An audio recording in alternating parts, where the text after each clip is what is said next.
Nagbabalik po muli ang inyong lingkod at nagbabalita ng mga balitang dapat nating malaman dito sa ating bansa. Ito ang Balitang Pambansa. Ating ngang matutunghayan sa channel nito kung ano ang nangyayari sa loob ng ating gobyerno at syempre tumutulong na rin sa ating mga mamamayan na malaman ang katotohanan dahil mayroon tayong karapatan na malaman ang tunay na nangyayari sa ating bansa. Ngunit bago natin panoorin ang balita, huwag niyo pong kakalimutan na mag-subscribe sa ating channel at pindutin ang notification bell para lagi kang maging updated sa ating mga bagong videos na ina-upload araw-araw. At sa ating mga solid viewers naman dyan ay maraming salamat naman po sa walang sawang pagsuporta. At syempre, huwag din pong kakalimutan mag-iwan ng like at i-share ang ating mga videos. At kung mayroon ka naman pang opinion, ang ating comment section ay bukas para sa inyong mga hinaing. Ito na nga mga kaibigan, ating panoorin ang buong video. Salamat po muli and God bless!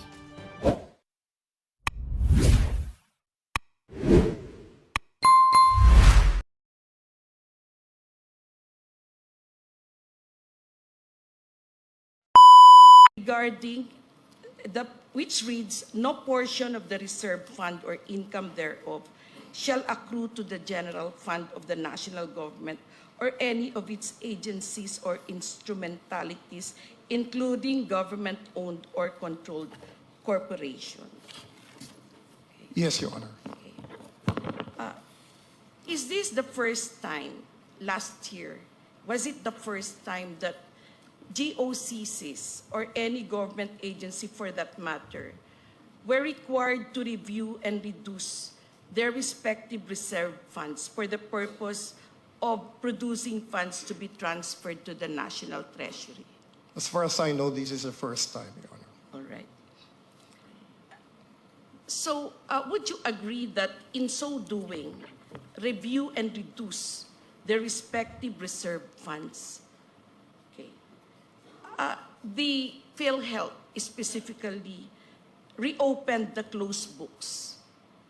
Its closed books in 2021, 2022, and 2023. Your Honor, I am not really very sure about the technical meaning of reopening one's books. But as far as I know, based on that provision of the Special Provision 1D, Chapter 43, on the unprogrammed appropriations, what is simply required is for the GOCCs to review and reduce to a reasonable level their reserve funds on the basis of their historical disbursements over the past few years, 3 years to be more specific. Yes, Mr. So it's a matter of Solicitor General. simply looking at the data pertaining to their annual disbursements for 2021, 2022, and 2023. All right. And because of this review, the PhilHealth was able to reduce its reserve funds for these 3 years. And it is those funds that the PhilHealth transferred to the Bureau of Treasury. No, Your Honor. They computed the reasonable amount of reserves based on actual disbursements for the past 3 years. And the remainder is the one that was used as basis for determining the amount to be remitted back to the National So Treasury. do you mean to say, Mr. Solicitor General, that for 2021, there was an excess reserve funds? Excess of reserve funds? Funds, yes.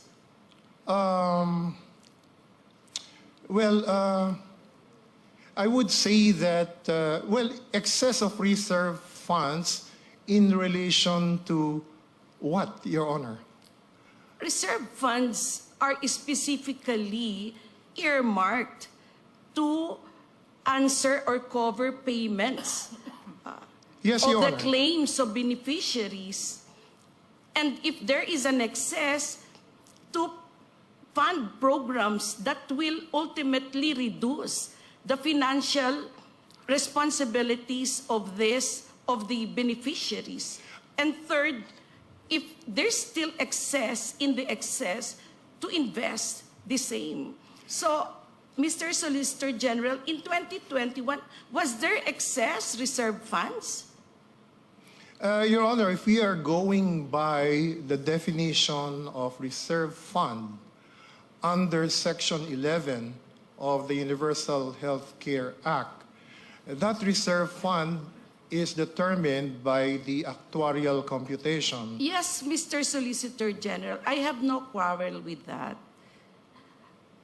My point is, was there excess funds in 2021 coming from the reserve funds of PhilHealth? Yes, the answer to that question is yes, Your and Honor. Section 11 tells PhilHealth what to do with the excess funds.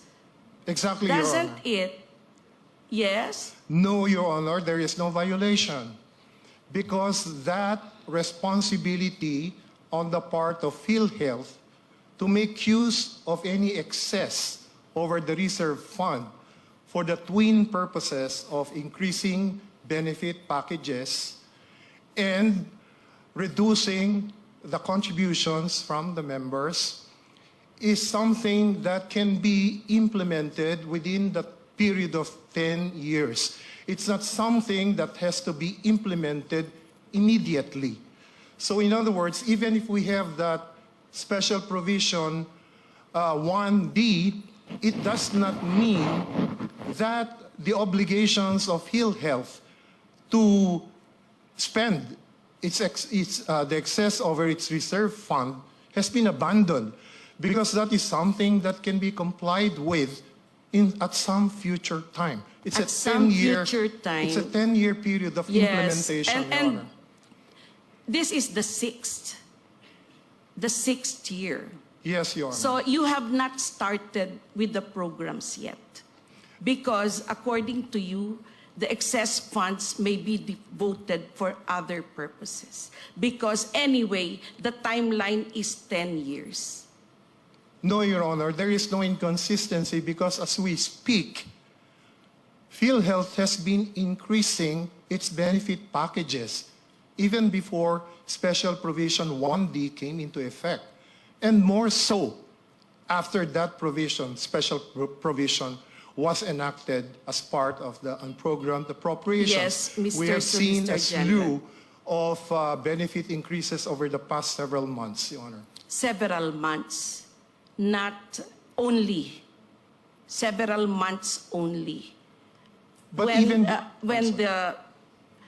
when PhilHealth is required to do it from the time it has been created under UHCA.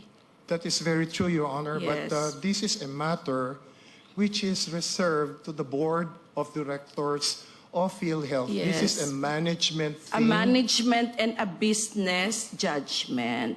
But then, the judgment of PhilHealth to disburse its funds is limited by Section 11. That reserve funds, as it is named, is reserved and cannot be subject to the discretion of PhilHealth to be used for another purpose. We are referring, Your Honor, to the excess over the reserve fund. Yes, but the excess is also subject to the provision of Section 11. And Section 11 mentions the purposes for which this excess should have been used. Yes, Your Honor. Let me discuss the second purpose, which is to reduce the contributions of the members. In our opinion, Your Honor, that is something that PhilHealth itself cannot do at the moment. There is no mechanism provided under the Universal Health Care Act that would authorize the reduction at this time of the contributions from the members. What we see in the Universal Health Care is a schedule of the premium rates from 2019 down to 2025. But after 2025, there's nothing there. And there is neither any provision for a reduction of the contributions rates, the premium rates. So it is our opinion, Your Honor, that legislative action is necessary to bring down the contribution premium rates. Right? That is your opinion, Mr. Solicitor General. Yes, Your Honor. Yes. But this court's, my reading is this. This is self-executing. And it is PhilHealth that must execute it because the law is in place already. All right.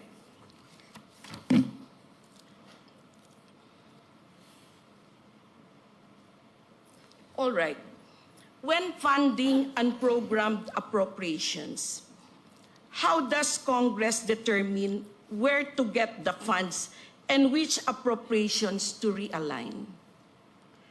Your Honor, under Special Provision 1D, there are various sources of funds, such as excess of revenue collections over the targets, or new revenues, whether these are tax or non-tax.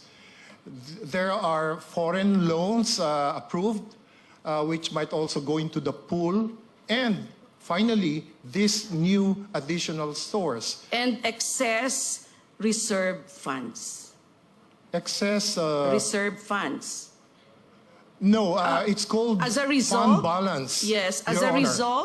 As a result of the review and reduction scheme. To reasonable levels Yeah. of their... To reasonable level. Of their reserve funds. Is discretionary.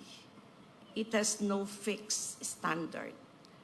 All right. There are guidelines, Your Honor, set by the Department of Yes. Finance for determining the computation of what should be a reasonable level. Yes.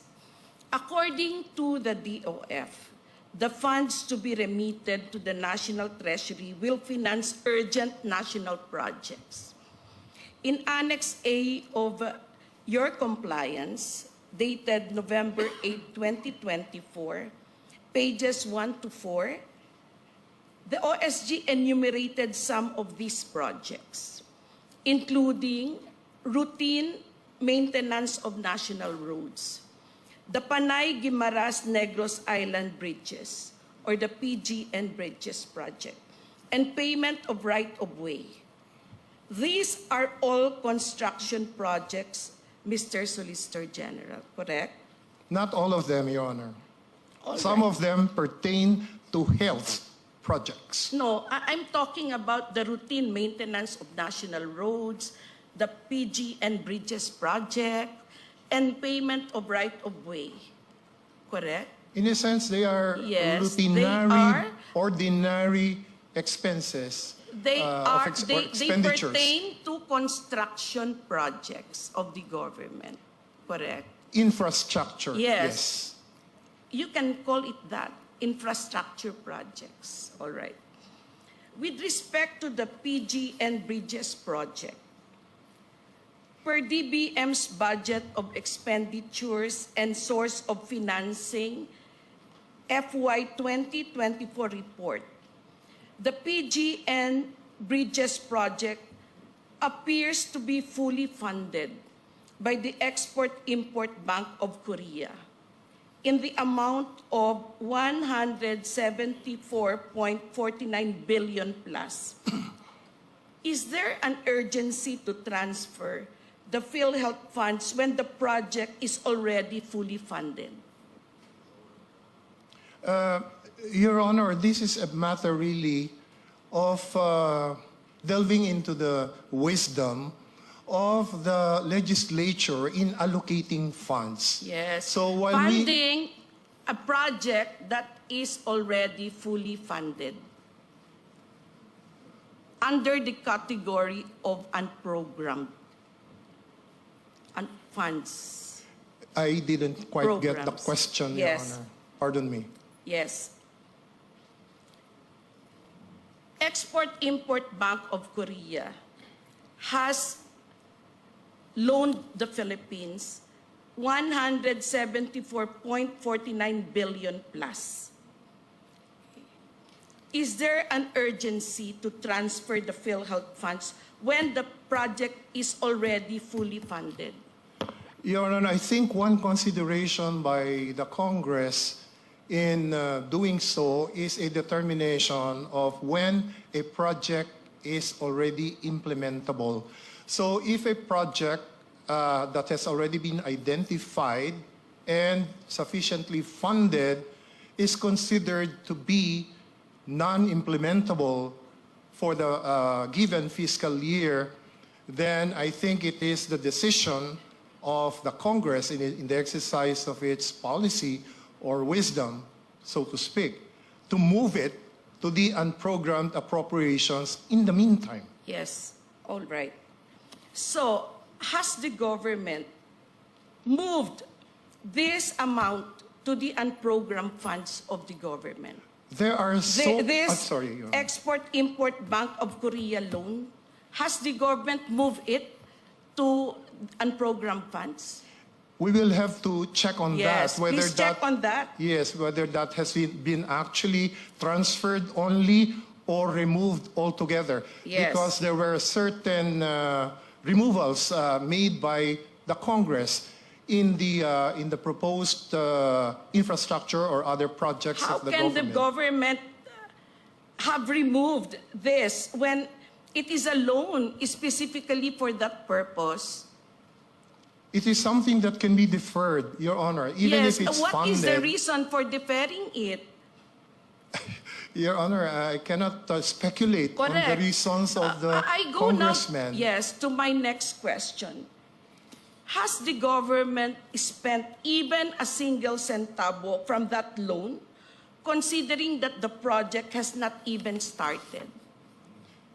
Well, there is nothing to spend for if the project has not even started, Your So Honor. where is the money? The money went presumably to the National Treasury for the purpose of using it for projects and programs under the unprogrammed So we appropriations. have unused funds for the project, and yet we still got money from PhilHealth to supplement this fund that has been unused for years. Not automatically, Your Honor, because even if the funds, even if the sources of funds under special provision, number one, of the unprogrammed appropriations is already there and is ready to be used for the projects under the unprogrammed appropriations, it is still a question of whether the implementing agency is ready to implement that project. So if the implementing agency does not think that it can implement such a project within the given year, then it will not ask for any allocation under the Yes. unprogrammed appropriations. Yes, but aside from the foreign funding from Korea for this project, in 2022, there was additional funding from the GAA for this project in the amount of 50 million in 2022. In 2023, another 57 million. This is over and above the Korea Export-Import Bank of Korea loan. Where did this money go when the project has not even started? We will check on that, Your Honor, because that is a very specific project which we have not really examined. Yes, we're please looking do at that. the totality of all the projects that were defunded or where the allocations have been reduced, and or some projects that had actually been removed from the program appropriations under the NEP, and which may have found themselves in the unprogrammed appropriations. Yes, Mr. Solicitor General. And based on the special allotment release order, the use of funds for the PGN Bridge project is released on a quarterly basis, showing that the payment of funds is done in phases. More, based on the press release of the local government of Iloilo on the project timeline, the construction period for Section A, which is the 13-kilometer Panay-Guimaras project, is from a third quarter of 2025 up to the fourth quarter of 2028. Given these premises, what is the urgency of remitting the subject funds if the construction of the PG and Bridges project has already been funded and has yet to start in 2025?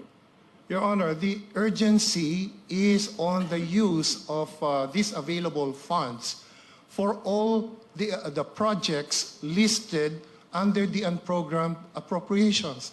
There are so many of them. I think 57 different purposes. Yes, and it's one of them. And it's one of them.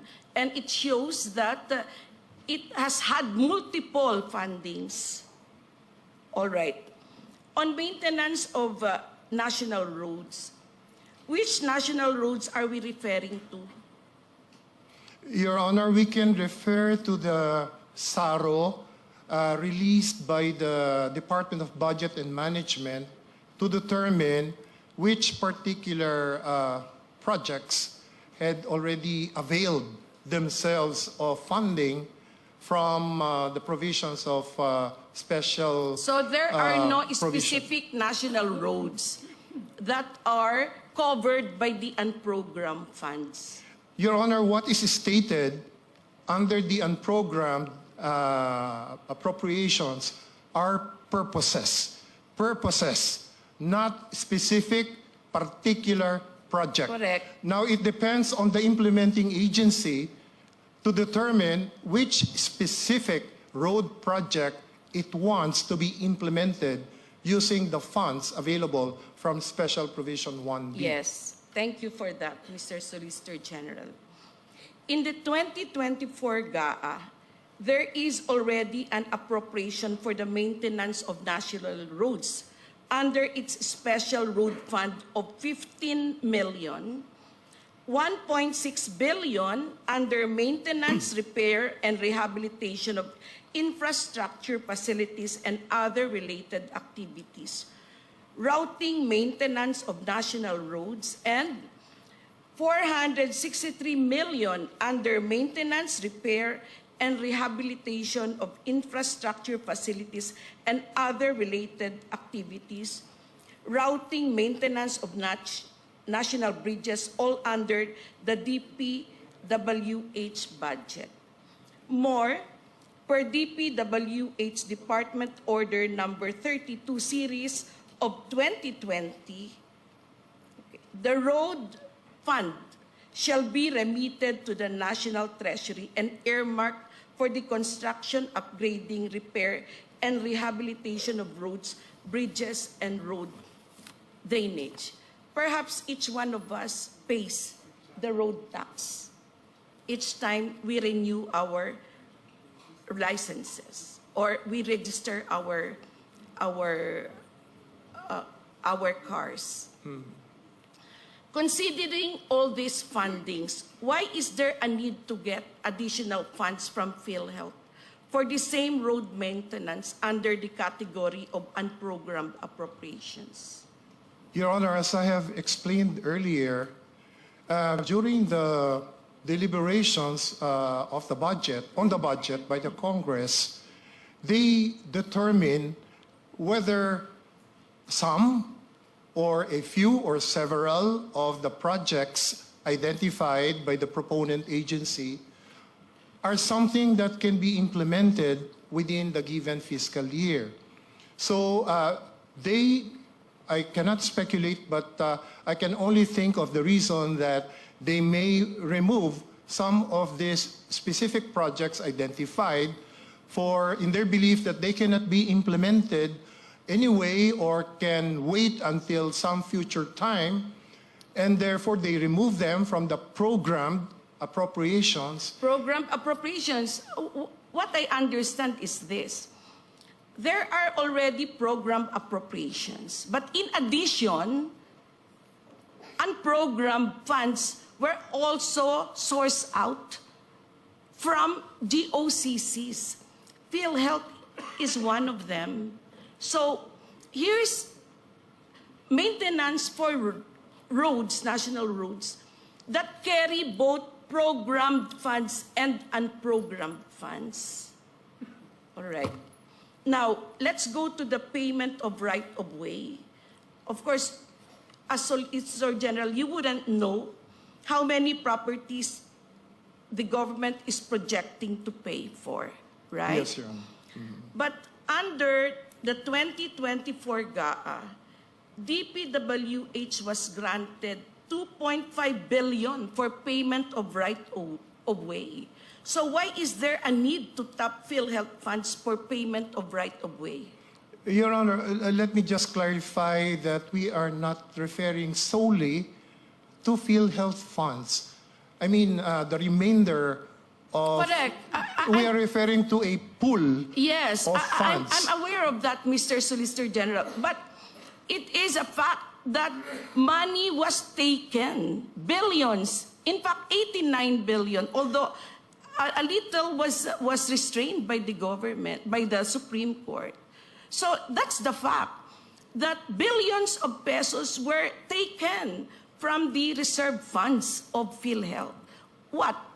For the construction of a bridge that has not even started and that has been funded many times over, and a right-of-way that is already funded by millions, by billions, and then maintenance of the roads that is already funded by billions under the GAA. Your Honor, under the purposes listed under unprogrammed appropriations, the biggest chunk goes to social projects, including health projects. And as a matter of fact, as of December of 2024, the total amount of 46 billion pesos, thereabouts, more or less, had been devoted under the unprogrammed appropriations for social, more particularly health projects, such as the regional hospitals of the Department of Health, and most importantly, Your Honor, for the payment of the long overdue health emergency allowances of medical workers who were supposed to be paid during the pandemic, but whose payment had been substantially delayed. So the very first payment made out of the unprogrammed appropriations went to the payment of the health emergency allowances of nurses and other medical workers. But there is an overlap between this general purpose for unprogrammed funds on one hand and the special purpose for which PhilHealth funds have been constituted. Right. Now, the other projects funded from the GOCCs, including PhilHealth, include management and supervision of comprehensive peace process, payment of personnel benefits, priority social programs for health, social welfare and development, higher education, and technical and vocational education, revised AFP modernization program, pension and gratuity fund, financial subsidy for purchase of photovoltaic mainstreaming for rural electrification. Now, may I ask, which comprehensive peace process does this refer to? I'm not sure exactly which is being referred to, but I suppose that refers to the long and ongoing peace process that has started many administrations ago and which has not been completed. So I suppose this includes the peace process involving our brothers in southern Mindanao. Yes, but like the other programs, under the unprogrammed appropriations, the 2024 GAA already has an item under the Office of the Presidential Advisor on Peace, Reconciliation, and Unity for this purpose, which is 459 million plus. We're flashing it on the screen. What is the need for additional 688 million plus budget under the unprogrammed appropriations? Is the peace process part of the mandate of PhilHealth?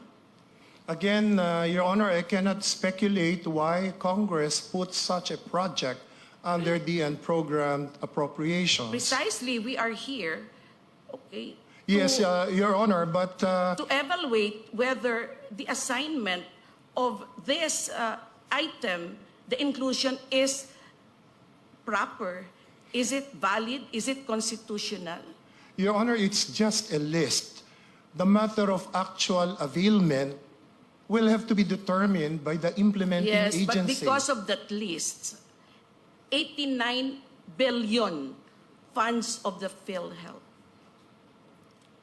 minus the last remittance, was transferred to the National Treasury. Your Honor, again, this is a matter which should be addressed to the wisdom and the policy of the legislature. So we, I believe, will not be in a position to say that a certain appropriation is right Yes. or wrong or proper or improper. Yes. We have to rely So, on the wisdom of wisdom, the which people is who represent us. a political question. In that Except sense, only yes. if it is tainted with grave abuse of discretion. Exactly, Your Honor. All right. What about the personnel benefits? The amounts needed to implement the salary adjustments of the national government agencies shall be charged from the respective agencies' budgets per National Budget Circular number 591 of the DBM.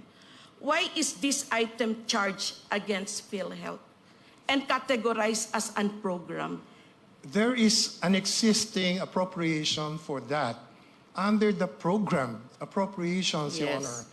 But in addition, or probably in substitution of a part of the amount already allocated in the program, the appropriations, Congress deemed it proper to include as a standby this particular item if funds would be available All right. to support it. Standby, but the reserve funds is not just standby.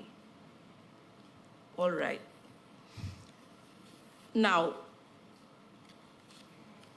meanwhile, for priority social programs for health, the DOH budget under the 2024 GAA already includes 28 billion plus for the implementation of health facilities enhancement program and 58 billion plus for medical assistance for indigent and financially incapacitated patients. How are these different from the priority social programs for health under the unprogrammed appropriations? Your Honor, as I have explained earlier, during the process of budget deliberations, Congress might have removed or reduced the allocation for certain health projects, DOH projects, for in consideration probably of the reason that these are not implementation ready. So Yes. let's just put it on standby under the unprogrammed appropriations. And when there are funds to support them, then we will Yes, implement funds this. standby means it may or may not be used. Yes, Your Honor. Yes.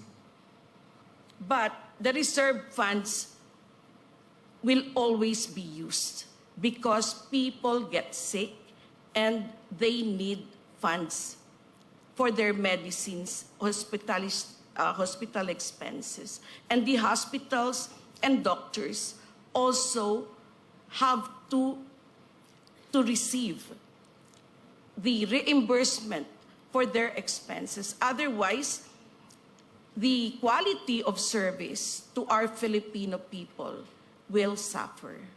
Your Honor, that expense is taken care of by the accumulated income of the PhilHealth, its corporate operating budget, and in addition, its reserve funds. So Yes. all of these expenditures, Your Honor, have already been considered and taken into account before PhilHealth determined what was its fund Yes. balance. Yes, Mr. Solicitor General.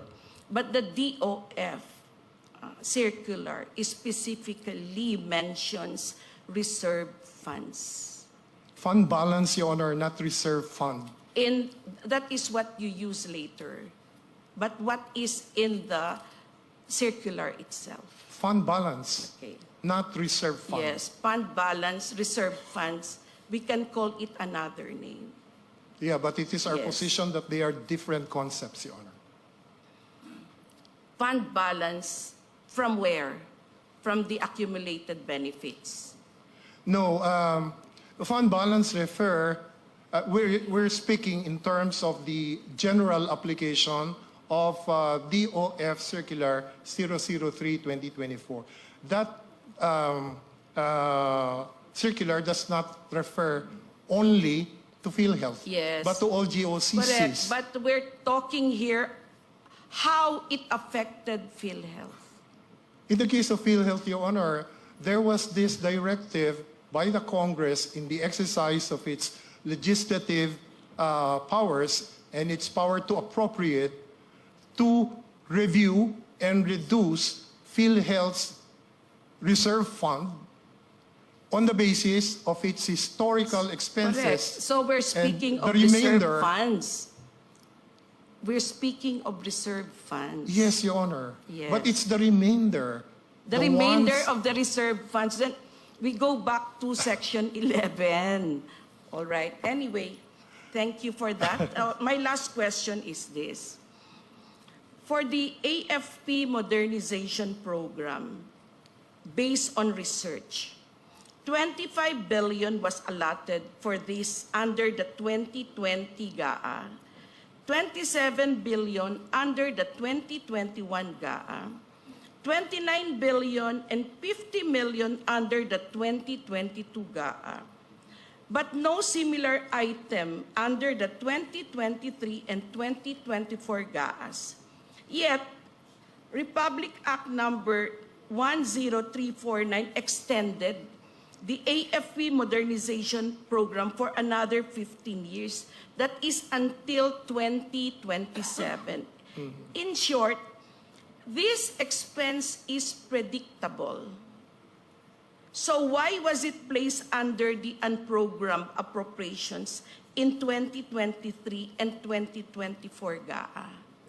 Again, Your Honor, we cannot speculate Yes. on the reasons, The wisdom. on the wisdom of Congress in postponing or deferring certain And expenditures.